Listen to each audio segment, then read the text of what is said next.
Bismillahirrahmanirrahim. Assalamualaikum Ustaz. Waalaikumsalam. Apa tips cara meraih kesuksesan yang berkah di masa muda?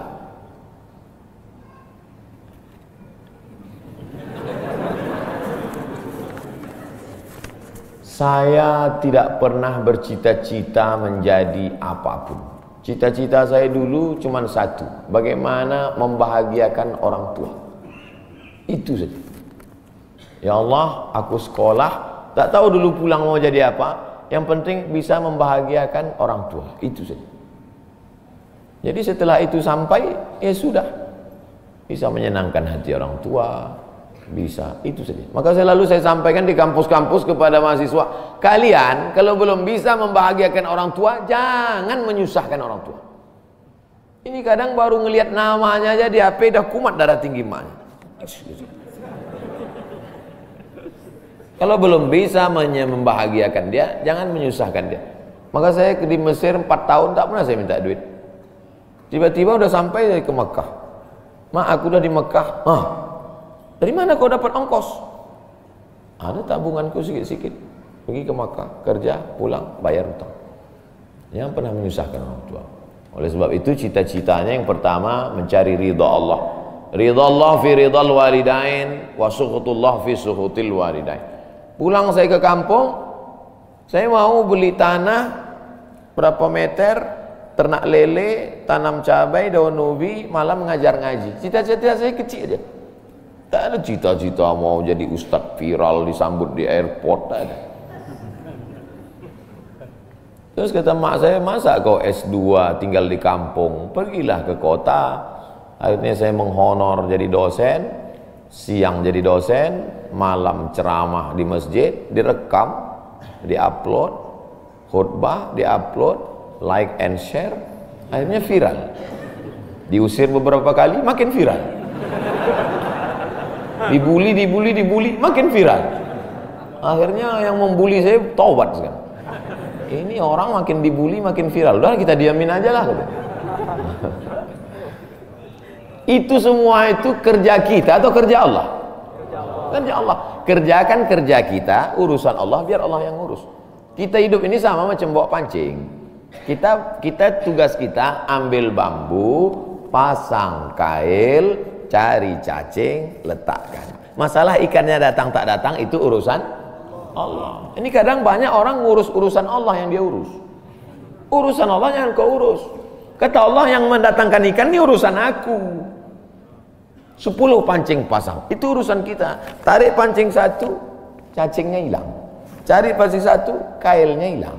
Cari pancing 1, talinya hilang. Yang ke-10, bambunya hilang. Marahkah kita? Tidak. Karena urusan kita sudah selesai. Serahkan urusan Allah. Pulang ke rumah, rupanya Allah mau kasih kita bukan ikan mentah, tapi ikan masak.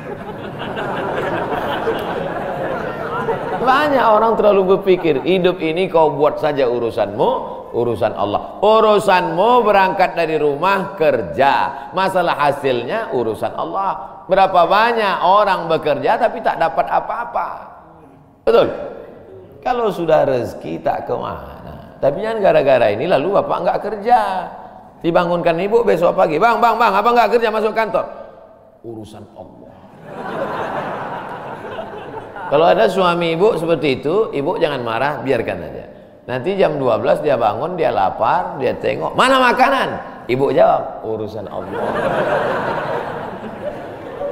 Harus ada usaha dan ikhtiar.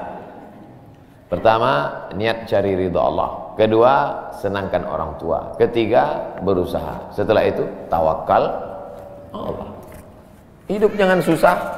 Hidup sudah susah, jangan bikin susah. Hidup sudah pahit, jangan minum kopi pahit. Apa hukumnya suami menyembunyikan uang dari istri?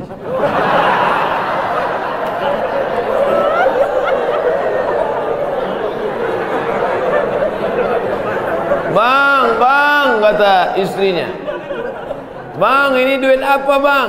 Duit sial. Oh, duit sial, udah kusembunyikan kau dapat juga.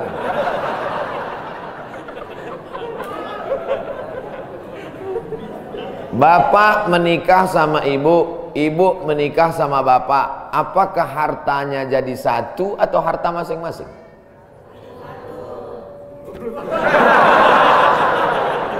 Mereka mau hartanya jadi satu dan bapak ketakutan. Itu yang saya baca. Sekarang kita baca ayatnya. Walakum nisfu ma taraka azwajukum illam yakul lahunna walad. Kalau istrimu meninggal kau dapat 50% hartanya kalau tidak ada anak. Fa in kana lahunna waladun, kalau dia punya anak, falakumur rubu'u, kamu dapat 25%. Sekarang saya tanya, hartanya nyatu atau pisah?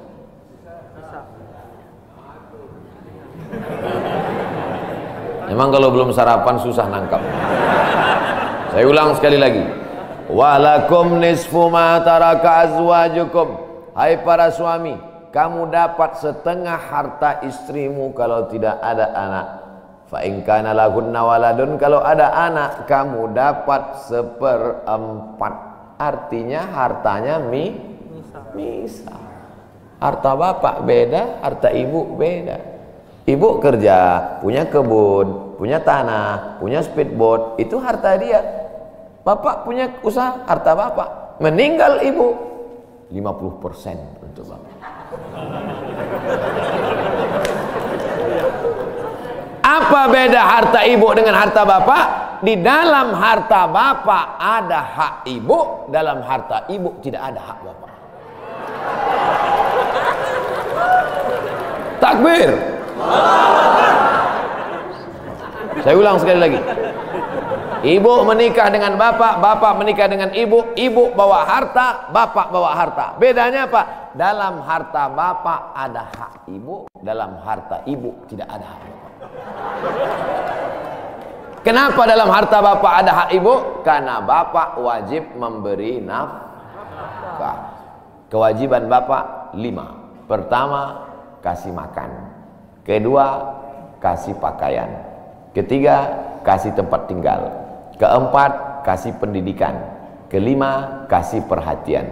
Lebih dari yang ini, itu bukan milik mereka lagi.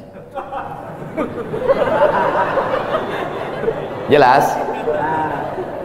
Ini ada sekarang suami setelah menikah, pas dilihat surat apa semua, tak ada punya dia. Semua atas nama istrinya. Ini orang kalau meninggal ini tidak kena azab kubur, karena di dunia sudah terlalu azab dengan istrinya. Dari yang saya sampaikan ini jelas tentang pembagian batasan-batasan harta. Jelas? Jelas. Jadi tidak serta-merta setelah menikah, jangan mau anak perempuan kita ditipu laki-laki. Istriku, mana surat mobilmu, mana surat tanahmu, tadi kita sudah akad nikah, semua hartamu milikku, surgamu di bawah tapak kakiku. Oh, tidak begitu. Makanya laki-laki harus ngerti, perempuan juga harus paham. Kalau tidak, sedang main bola aja ada aturannya, statuta. Kalau tidak akan hancur. Tapi insya Allah jelas itu.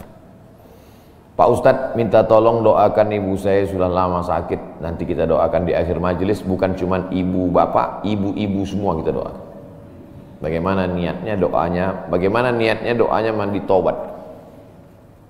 Nawaitu, aku berniat ghuslat taubat, mandi taubat. Saya nggak bisa bahasa Arab Pak Ustadz, bahasa Indonesia, bahasa Makassar, bahasa Jawa, bahasa Batak, bahasa Mandailing, bahasa Aceh.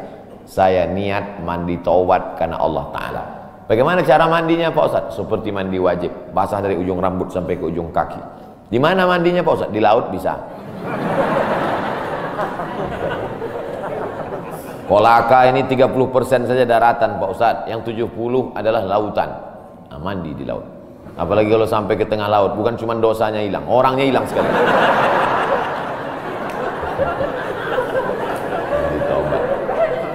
Setelah mandi taubat, solat sunat taubat, usolli sunnatat taubat rakaataini lillahi ta'ala. Ayatnya bebas.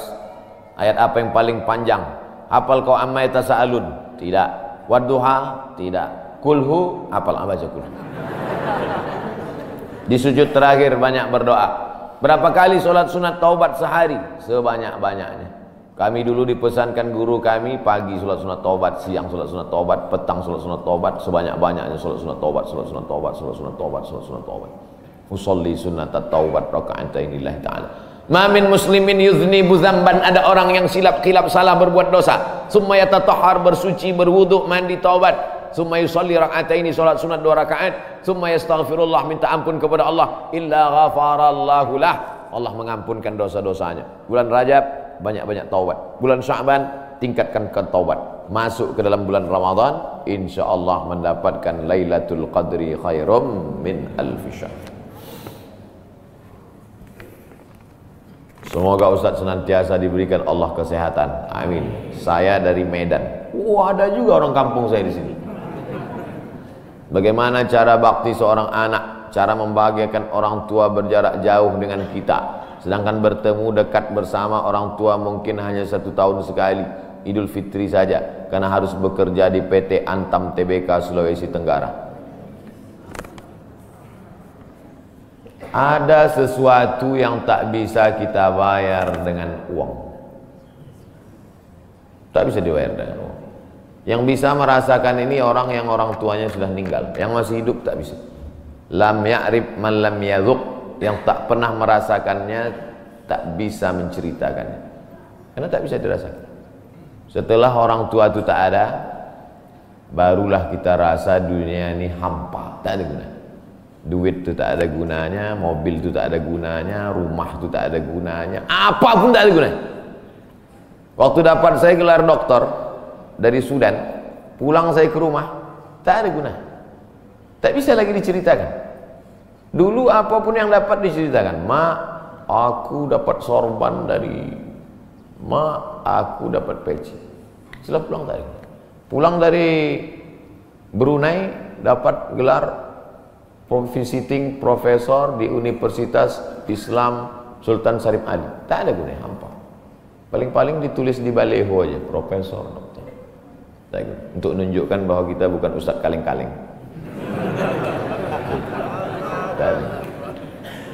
Nanti setelah dia tidak ada, barulah kau cari mana kain yang pernah dia pakai dulu, mana sajadah yang dulu dia pakai waktu sholat, di mana dia dulu sering duduk. Bekas tempat duduknya aja pun bisa menghilangkan rindu. Bekas tempat dia duduk dulu, tempat dia duduk makan kacang sambil minum teh, duduk kau di situ bisa menghilangkan rindu. Quran yang dia baca dulu lengkap dengan rehalnya, bangun kau tengah malam, kau bentang sajadah, duduk kau di situ, kau buka Quran yang dia baca dulu, hilang rindu. Tapi setelah dia tak ada, makanya mumpung dia masih ada, ciumlah tangannya, peluklah badannya, ciumlah keningnya. Kalau kau ada duit, kirimlah. Tak bisa, karena cari makan jauh Pak Ustaz, mesti terbang dari Sumatera sampai kemari. Apa boleh buat? Memang begitu kondisi ekonomi kita sekarang. Allah tidak marah, tapi kalau kau mampu, kirimlah. Siapa orang yang kira-kira bisa digaji, dibayar untuk memasakkan dia di rumah? Berkirimlah. Karena sampai masanya nanti duit yang banyak itu tidak ada gunanya. Sebanyak apapun kau simpan tak ada rasanya lagi, hampa, tak ada gunanya. Maka mumpung dia masih ada, Idul Fitri paksa-paksakanlah pulang. Mahal tiket pesawat, tabunglah, teleponlah. Masih ada dia menyambut teleponmu, berikan HP yang kira-kira lama dia pakai, tinggalkan. Mak, ini chargernya, ini handphonenya, ini baterainya, persiapan kalau rusak pasangkan di sini. Nanti kalau aku telepon, sampai masanya nanti handphonenya berbunyi tapi tak ada yang mengangkat. Selagi dia masih ada, senangkanlah hatinya. Kirimkanlah kain. Kain itu tidak akan dia pakai, tapi insya Allah menyenangkan hati dia. Ketika hatinya lapang, lapang rezeki. Ketika hatinya senang, senang hidup.